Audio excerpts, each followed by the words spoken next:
Você pode abrir a sua palavra de vida em João, Evangelho de Jesus Cristo, segundo escreveu João, São João. O título da mensagem está aí, Ao Passar. Antes de ceiarmos, João 9. João capítulo 9, apenas um versículo. João 9, verso 1. Título da mensagem, Ao Passar. Quem achou, já abriu, está com ela, diga amém. Amém. Glória a Deus. Deus é bom e maravilhoso. Então, vamos lá.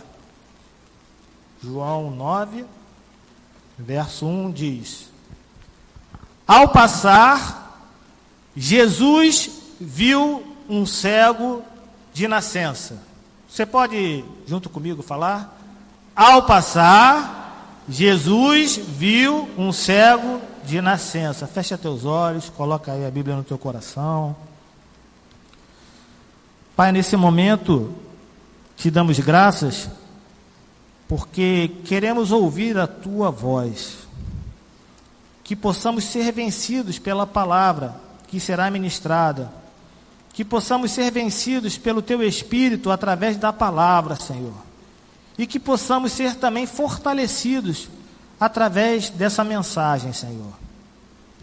Que tu possa, Senhor, tocar no coração de cada irmão, de cada irmã.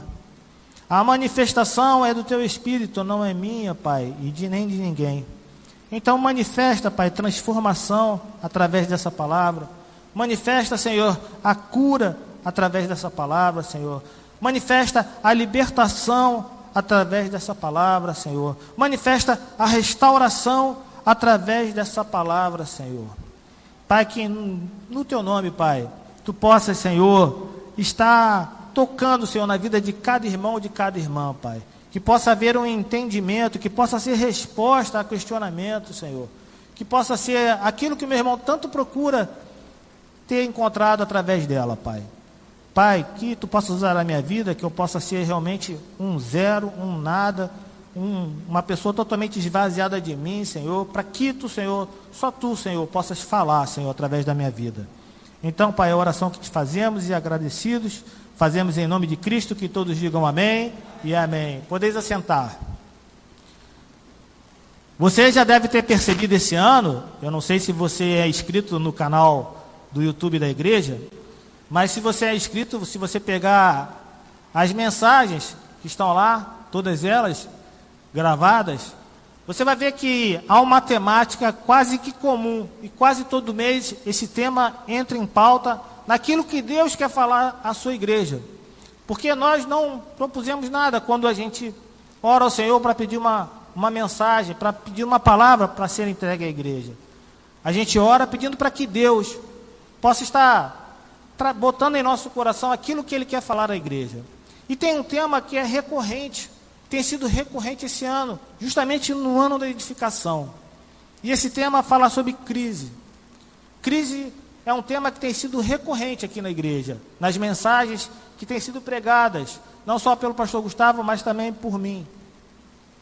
Mas o que é crise? Crise é uma mudança, uma alteração no desenvolvimento de alguma coisa, de algo, de alguém, de algum acontecimento, de algum evento. E essas alterações nesse desenvolvimento, eles tornam uma crise, eles tornam uma situação onde tudo que permeia pode estar manso, pode estar tranquilo, e de repente acontece uma crise no meio do caminho. Crise é uma situação complicada. Nós temos crises físicas, nós temos crises emocionais, nós estamos passando esse ano por uma crise, por exemplo, uma crise de saúde. Não só na saúde física, mas na saúde, quando eu falo geral, no nosso sistema de saúde. hospitais, leitos. Temos tido crise nessa área. Por quê? Porque nossos governantes, grande parte deles, não têm pensado muito e nem pensaram e também foram pegos de surpresa no meio dessa pandemia. Então, teve que haver uma reestruturação em todo o sistema de saúde para que pudesse suportar a quantidade de pessoas que foram alcançadas por essa pandemia. Isso é uma crise. Como a crise de saúde também pode ser uma crise pessoal, uma crise física, uma crise na pessoa. A pessoa pode passar por uma mudança, uma alteração na sua saúde, em decorrência de uma doença. Pessoas também podem ter crise de nervos, podem perder o controle das suas emoções. Normalmente isso acontece por causa de uma situação de estresse, uma ansiedade. Crise também pode estar relacionada a algumas situações sociais. Elas transcendem da pessoa e entram na sociedade toda. Há uma alteração, uma incerteza dentro da sociedade. E às vezes não conseguimos determinar a consequência dessas alterações, as consequências dessa crise. Crise econômica. Desde que eu sou gente, eu me entendo como gente, já tem 40 anos que eu trabalho, eu ouço falar de crise econômica, falta de dinheiro. Antigamente eu ouvia falar de inflação, hoje eu fico ouvindo falar de falta de sistema assistencialista, ou falta de emprego. Isso gera crise econômica. Essa pandemia, essa crise na saúde gerou uma crise econômica, mas isso não dava para parar. A priori, ninguém estava preparado, surgiu, aconteceu, houve uma alteração importante no meio desse desenvolvimento, no meio desse evento, no meio do acontecimento social. Pronto, chega a crise econômica. Passamos também por crises políticas, também no nosso país, principalmente no nosso estado. Outro dia eu ouvi uma pessoa falar que aqui não se troca faixa, se troca tornozeleira, de governador para governador. Eu fico envergonhado. Eu tenho vergonha dessa situação. Eu tenho vergonha dessa situação no nosso estado. Nosso estado tão rico em belezas naturais, tão rico em pessoas com condição, tão rico até em dinheiro. E dinheiro sendo desviado, isso tem trazido problemas para a população. Por conta de quê? De uma crise política. As pessoas não se entendem. E porque elas não se entendem, e algumas querem levar vantagem, desencadeia nessas situações na vida das pessoas e na vida da sociedade. E acontecem reações adversas por causa disso. Pois bem, perdemos o senso de direção no meio da crise. Perde-se o senso de direção. Deu para reparar que o contexto e o conceito de crise é que vai falar um pouco sobre isso. Falamos da crise econômica, falamos da crise social, da crise física, da crise emocional, também a crise existencial. Pessoas têm tido crise existencial. Hoje mesmo estava conversando com uma pessoa dentro do gabinete e falando da dificuldade, às vezes, do andar com o Senhor. Isso é uma crise existencial. Elas acontecem no decorrer da nossa vida cristã, principalmente quando temos o primeiro amor. Ficamos olhando muito para as pessoas, esquecemos de olhar para o Senhor. Esquecemos de olhar para aquele que é o provedor de todas as coisas. Outra coisa que traz crise existencial também para o cristão é o tempo. O tempo parece que é um fator que colabora para que muitas pessoas fiquem distantes do Senhor. Eu não tenho o que reclamar, mas quantas pessoas se distanciaram? Pessoas que tinham tempo de igreja, eu ouço isso. A pessoa tinha tanto tempo de igreja e não volta para a igreja. Eu não sei se ela tinha tanto tempo de igreja, ou tanto tempo ela marcava ponto no clube social que ela ia. Eu realmente não tenho essa ideia, mas eu sei que há crise existencial. Pois bem, então já definimos um pouco aí do que é crise, já explicamos e exemplificamos algumas coisas. E sabemos que crise normalmente traz conflito. Crise normalmente é algo perigoso. Sendo assim, eu quero trazer uma passagem da palavra de vida, para a gente entender um pouco melhor sobre crise na nossa vida, sobre crise de relacionamento, sobre alguma crise que de repente alguém está passando. Diz lá o capítulo 9, diz no capítulo 9 do Evangelho de Jesus Cristo, segundo escreveu João, que Jesus, ao passar, viu um cego de nascença. E os seus discípulos, eles perguntam a Jesus: Mestre, quem pecou? Quem pecou? Foram os pais desse homem para que ele nascesse assim dessa maneira? Se relacionava normalmente a doença a algum pecado que tivesse sido praticado. Como o homem era cego de nascença, correlacionaram a algum pecado dos pais. E aí quem sofreu? Esse homem que era cego de nascença. E Jesus retruca os seus discípulos. E ele informa: olha, nem o pai nem a mãe dele pecaram. Mas isso que está acontecendo é para que a obra de Deus se manifeste na vida dele. Então, Jesus alerta que enquanto é dia, ele e os discípulos precisam realizar a obra de Deus, daquele que foi enviado, de Jesus Cristo. Porque quando a noite se aproximar, ninguém mais poderia trabalhar. Diz mais, que enquanto ele estivesse no mundo, ele seria a luz do mundo.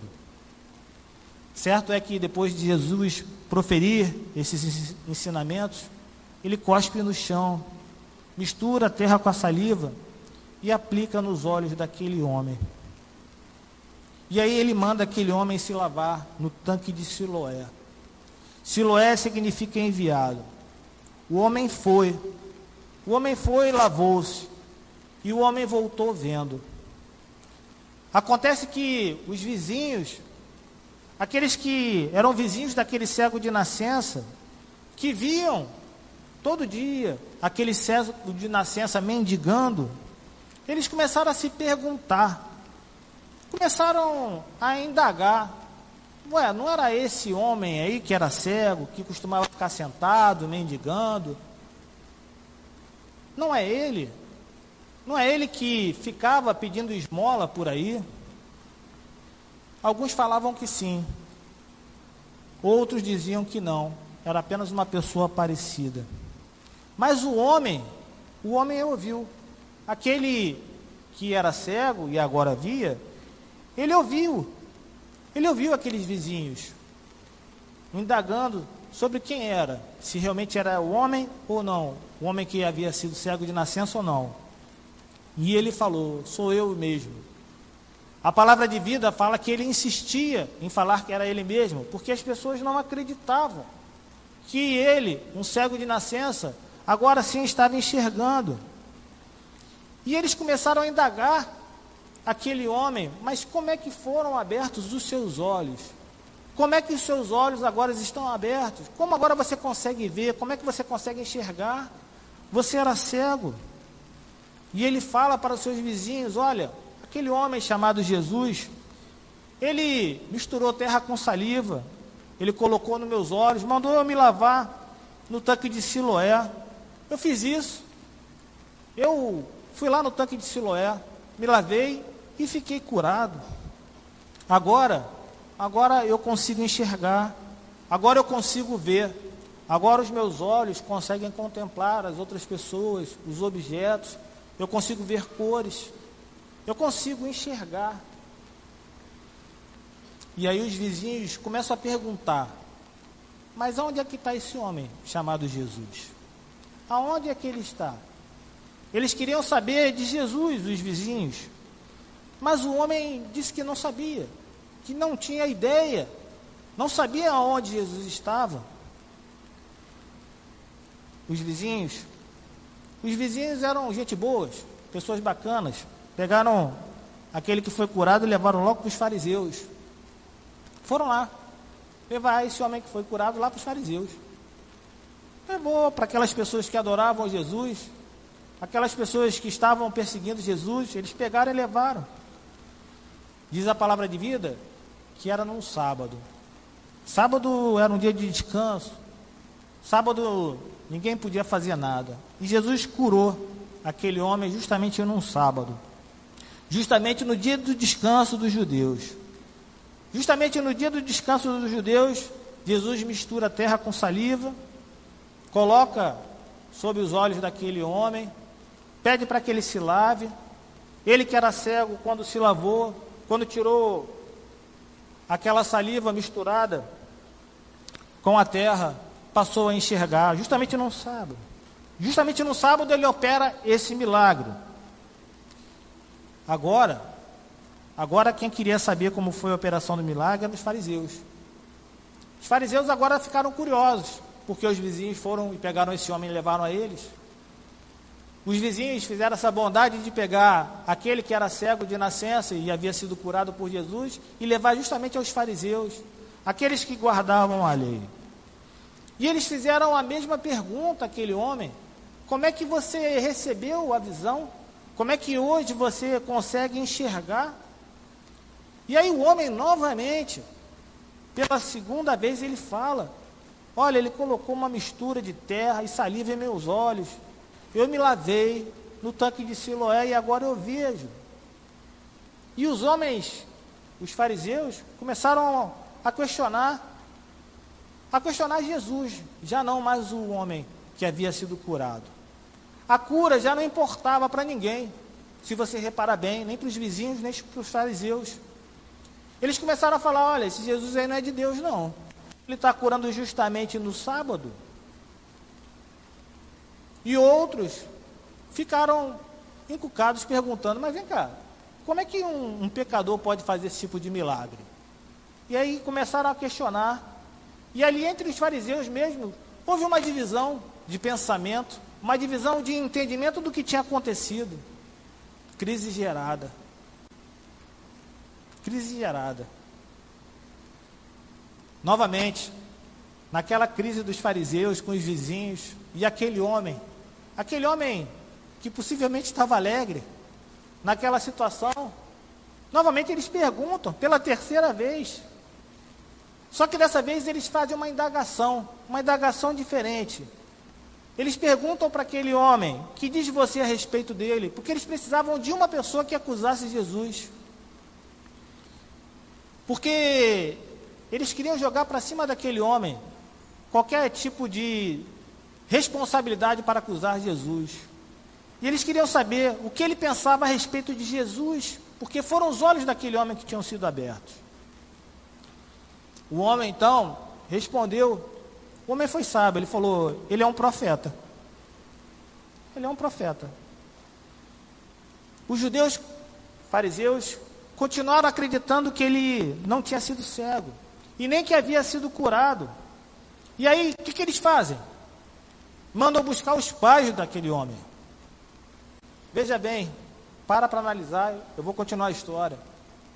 O homem foi curado, e aí os vizinhos viram o homem agora curado, indagaram, levaram para os fariseus, que guardavam a lei e queriam acusar Jesus Cristo de qualquer coisa. Aquele homem curado, possivelmente satisfeito, com alegria, ficou ali no meio daquela situação constrangedora, curado, como se ele não fosse nada, como se a cura, não o retorno, mas a visão daquele homem, agora sim, recuperada, digamos assim, não fosse nada, porque era num sábado. E aí eles indignaram, foram mandar chamar os pais. Mais gente, mais um grupo, mais personagem no meio da crise. Aí aqui os pais daquele homem que já estava curado, chegam no meio daquela confusão, no meio daquela crise. E aí os judeus, fariseus perguntam: este o filho de vocês? Se é este que nasceu cego, como é que ele pode ver agora? E os pais falaram: olha, sabemos que ele é nosso filho, realmente ele é nosso filho, e realmente ele nasceu cego, mas a gente não sabe como é que ele pode ver agora, a gente não tem noção quem abriu os olhos dele, idade ele tem, pergunta para ele. Pergunta para ele que ele fala por si só. Diz a palavra de vida que os pais falaram isso porque tinham medo dos fariseus. Jogaram para cima do seu filho toda a responsabilidade sobre aquela situação. Pronto, os judeus agora já haviam decidido e avisado que se alguém confessasse que Jesus era o Cristo, o Messias, seria expulso da sinagoga. E esse era o medo dos pais. Novamente, eles chamam o homem que foi curado, o homem que tinha sido cego de nascença. E de novo, indagam esse homem quando ele chega. Diga a verdade. Diz pra gente. Sabemos que esse homem que curou você, ele é pecador. E aquele homem que foi curado, agora diante dos vizinhos, diante de fariseus, diante da sua família, dos seus pais, ele fala: eu não sei se ele é pecador ou não. Eu não tenho ideia. Uma coisa eu sei: eu era cego e agora vejo. E eles insistiram, perguntaram como é que foi feito aquilo.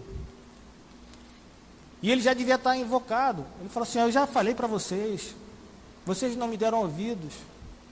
Por que vocês querem ouvir outra vez a história?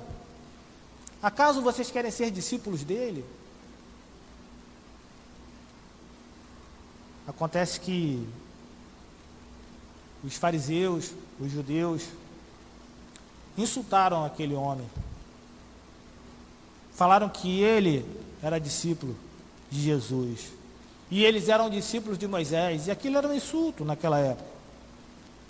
Eles diziam que eles guardavam a lei de Moisés porque Deus tinha falado com Moisés. Mas que Jesus eles não sabiam de onde é que tinha vindo. E na sabedoria, no meio da crise, aquele homem dá uma resposta. O homem que foi curado diz: isso é extraordinário. Vocês não sabem de onde ele vem. Contudo, ele me abriu os olhos. Sabemos que Deus não ouve a pecadores, mas ouve ao homem que teme e pratica a sua vontade. Ninguém até aquela época havia ouvido dizer que um homem cego havia sido curado por um outro homem que não fosse um homem de Deus. Começou então a discussão. E agora já foi para o âmbito da culpa, porque eles começaram a culpar aquele homem que era cego, dizendo que ele era cheio de pecado. Começaram a dizer que aquele homem era um pecador e que ele estava sendo ousado em querer ensinar alguma coisa, porque eles eram muito mais superiores a ele.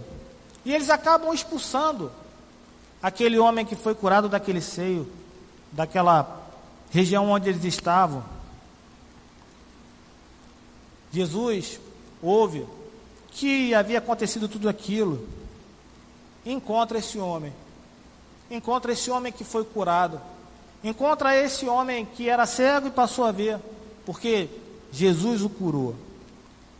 E aí faz uma pergunta: você crê no Filho do Homem? E aquele homem ainda fica com dúvida: mas Senhor, quem é esse homem? Quem é o Filho do Homem? Me diga para que eu possa crer nele. Jesus diz: você já o tem visto. É aquele que está falando com você. Aquele homem não titubeou. Aquele homem falou: Senhor, eu creio. Diz a palavra de vida que depois de falar isso ele adora ao Senhor. Então Jesus profere: eu vim a este mundo para julgamento, a fim de que os cegos vejam, os que veem se tornem cegos. Alguns fariseus ouviram Jesus falando aquilo e tomaram a carapuça para si. Perguntaram: vem cá, você está falando de nós? Dizendo que nós somos cegos? Jesus então responde: se vocês fossem cegos, não seriam culpados de pecado. Mas agora que dizem que pode ver, a culpa de vocês permanece. Pois bem, meu irmão, minha irmã, diante da crise que ocorreu, e a passagem que foi narrada de João 9, a gente pode entender aqui que tinha alguns grupos e personagens que estavam no meio daquela crise que foi gerada, um evento gerado, que fugiu ao controle de tudo, mas foi gerado por conta de uma cura, por conta de uma bênção que um homem recebeu. Haviam grupos ali, naquela discussão toda, grupos e personagens. Haviam os discípulos que já estavam acompanhando a Jesus, mas tinham dúvidas, porque eles perguntaram: vem cá, quem é que pecou? O pai ou a mãe? Eles já andavam com Jesus há um tempo, eles já estavam com Jesus. Será que eles só ouviam, não escutavam? Será que os ensinamentos de Jesus não tinham chegado até eles, até o coração e o entendimento, para compreender as coisas de Deus, através dos ensinamentos de Jesus, da doutrina do amor de Jesus Cristo? Eles tinham dúvida, ainda havia neles a impregnação da lei de Moisés, ainda havia neles a impregnação da lei que permeava aquela sociedade. Os discípulos estavam com Jesus naquele momento, e eles tinham dúvida, Outro grupo que estava eram os vizinhos. Os vizinhos ficaram confusos, e levam um homem para ser curado, o homem que foi curado aos fariseus, mesmo ele falando que Jesus o curou. Os vizinhos ficaram preocupados? Ou os vizinhos queriam ser melhores que alguém? Os vizinhos queriam o quê? Através dessa situação? Apesar de confuso, qual era a necessidade de levar esse homem aos fariseus? Por que não foi feita uma festa na casa daquele homem, na rua daquele homem? Porque aquele homem agora havia sido curado. Por que ninguém se alegrou com o feito que Jesus operou, com o milagre praticado por Jesus? Não. Os vizinhos, eles colocaram lenha na fogueira da crise. Eles ficaram confusos, mas eles foram levar justamente aos inimigos de Jesus, aquele homem. Aí já é um outro grupo que estava no meio da crise toda. Os fariseus que interrogaram aquele homem 2 vezes para acusar que Jesus havia operado milagre no sábado. Os fariseus perseguiam Jesus de todas as maneiras, mas mesmo nesse momento alguns ficaram com dúvida, porque Jesus curou aquele homem que era cego de nascença, independente do sábado. Alguns ficaram com dúvida de não crer que Jesus era o Filho de Deus, porque até então ninguém havia praticado esse tipo de operação de milagres, e Jesus o fez. Mais um grupo no meio da crise, os pais daquele homem, pai e mãe. Outro grupo no meio da crise. A crise, ela se forma, começa pequena, e ela como uma bola de neve que vai descendo no abismo. Ela vai crescendo, vai crescendo, vai crescendo, vai crescendo, vai crescendo. Se você não estagnar ela continua. E aí chamam os pais. Os pais deviam ser as pessoas que deviam estar mais felizes. Eu fico imaginando, porque a palavra de vida diz que era um homem, não diz que era uma criança, não diz a idade, mas diz que era um homem. E quando fala que é um homem, eu entendo que ele tinha mais de 18 anos.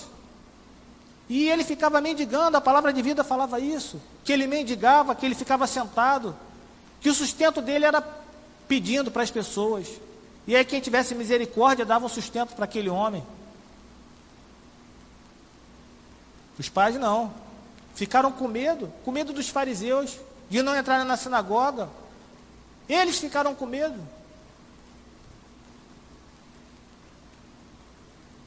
Mas haviam 2 personagens no meio da crise. Haviam 2 pessoas no meio daquela crise toda, que estavam alegres, apesar de toda a confusão. O homem que foi curado. O homem que foi curado creu que Jesus era o Filho de Deus.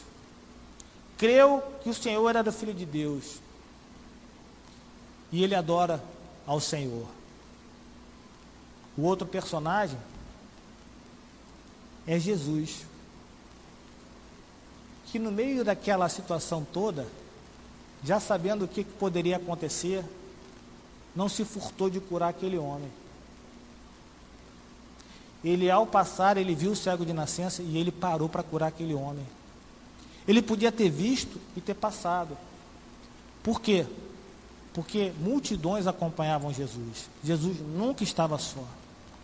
Ou com seus discípulos, ou com grande multidão atrás dele. E as multidões que acompanhavam Jesus, grande parte, queriam a bênção. Eram coxos, paralíticos, cegos, surdos, mudos. Mas diz a palavra de vida que Jesus, ao passar, vendo aquele cego de nascença, sabendo do que poderia acontecer, manifestou a obra de Deus sobre a vida daquele homem. Na crise que se instaurou, apesar de tudo, apesar da ciência de Jesus, de que tudo isso ia ocorrer, ele viu uma oportunidade. Diz Provérbios 29:13, que o pobre e o opressor têm algo em comum. O Senhor dá vista a ambos. O Senhor dá vista ao pobre, dá ao opressor. Ele dá vista a todos. Todos. Deus dá a oportunidade de conhecê-lo, de participar da manifestação de seu poder, para todas as pessoas. Todas elas. A salvação não foi por minha causa, por sua não, meu irmão. Foi por causa da humanidade.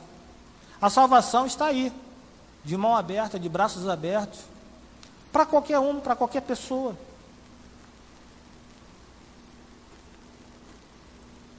Duas pessoas no meio da crise felizes. A pergunta que sai desse altar hoje, no meio da sua crise, sabendo que Jesus vê uma oportunidade no meio dela. Você é um discípulo que tem dúvida, você é um vizinho que fica confuso e murmura, você é um fariseu que quer acusar o Senhor, ou você é um omisso, como os pais daquele homem? Ou você é o homem que foi curado, creu e adorou o Senhor? Aonde você se encaixa nisso tudo? Porque Jesus vê uma oportunidade nisso tudo. As crises que a gente passou muito rapidamente falando, elas aconteceram, estão acontecendo. Uma oportunidade para que seja manifestado o poder de Deus. Oramos aqui por pessoas que estão internadas, precisam de cura, precisam ser curadas, não só a cura física, mas a cura emocional.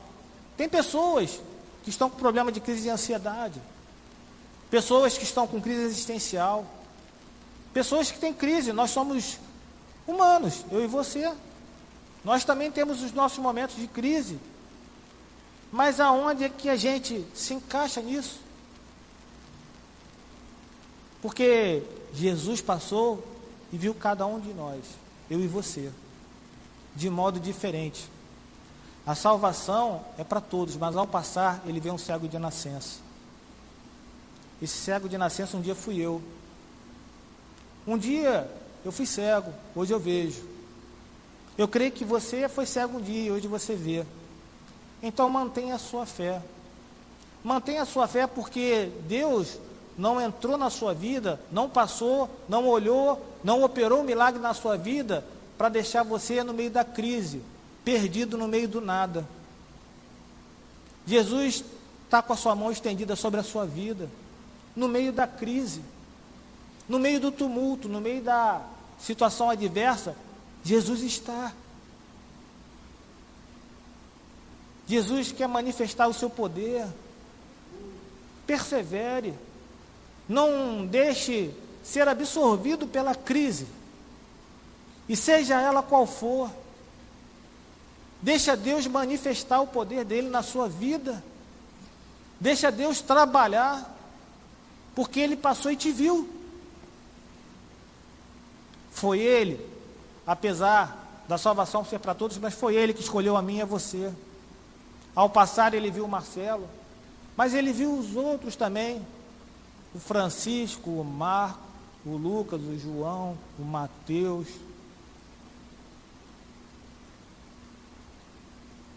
Ele vê a todos. E Ele viu uma oportunidade. E Ele vê uma oportunidade de manifestar o seu poder. Jesus se importa com o nosso pecado, sim. Ele se importa, sim. Ele se importa. Mas Ele se importa mais em curar cada um de nós. Que não era o caso desse rapaz, porque ele não tinha pecado nenhum. Nessa manhã, vamos juntos participar da ceia do Senhor, renovar a nossa aliança com o Senhor. Que você se autoexamine, como Paulo falou. Se autoexamine nesse momento. Se autoexamine para ver como anda a sua vida, as suas crises, para ver em quem você tem confiado, em quem você tem crido. Deus quer manifestar o poder dele sobre a sua vida. Ele quer lavar a sua vida, quer lavar a sua alma, quer curar o seu espírito. Ele está nesse lugar e vê uma grande oportunidade para trazer a você paz, alegria, contentamento. Você vê crise, Jesus vê oportunidade. Naquele momento, nem todos os adoraram, nem todos se renderam aos seus pés, mas aquele homem que foi curado, ele creu e adorou. Se permitiu mergulhar no universo de Jesus. Você tem se permitido mergulhar no universo de Jesus Cristo? Você tem se permitido mergulhar no universo do Evangelho, das boas novas? É na crise, é no meio dela, quando a coisa está ruim mesmo. Aí é que Jesus entra e se manifesta. É o momento que Jesus se manifesta. Aquele homem não fez nada, não tinha pecado, estava ali a mendigar, mas Jesus ao passar ele ver aquele homem cego de nascença. Jesus continua passando. Jesus continua vendo os cegos de nascença. E Jesus continua disponível para operar o milagre da cura. Confie no Senhor. Deixe Deus trabalhar na sua vida. Ele continua passando. Ele continua te olhando. Você pode até estar desesperançoso, achando que Jesus te largou, te deixou, ou você não consegue ver Ele no meio da crise. Mas Ele está nesse momento nela, junto com você. Segure a mão do Senhor. Segure a mão do Senhor no meio da crise. Porque é a oportunidade de você se aprofundar e conhecer um pouco mais dEle.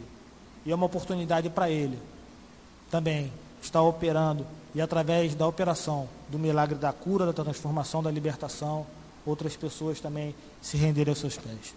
Que Deus nos abençoe em nome de Jesus. Amém?